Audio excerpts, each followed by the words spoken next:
पुरणपोळी म्हटली तर कटाची आमटी आलीच. तर आमच्याकडे ना कटाची आमटी करण्याची पद्धत काही वेगळी आहे. तर म्हटलं चला आज दाखवूया, कारण मी याच्या आधी जेव्हा व्हिडिओज बनवलेले तेव्हा मला त्याच्यामध्ये रिक्वेस्ट आली होती की तुम्ही कशा प्रकारे बनवली मला नक्की सांगा.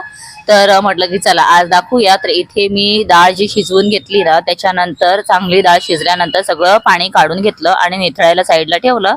त्यानंतर जेवढं पाणी निघालेलं आहे ना, त्याच्यामध्ये आता आपल्याला मसाले घालायचे आहेत.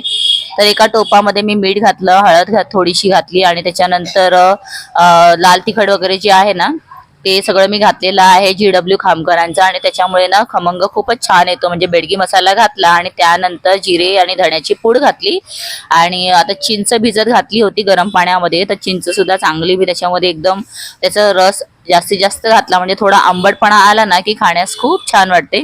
आता इथे फोडणीमध्ये लसूण, खोबरं, कढीपत्ता, थोडेसे जिरे मिक्सरला बारीक करून घेतले आणि त्यानंतर इथे मोहरी आणि जिऱ्याची फोडणी दिली, कढीपत्ता घातला थोडा वरतून आणि हे पहा मस्त एकदम आमटी रेडी झालेली आहे.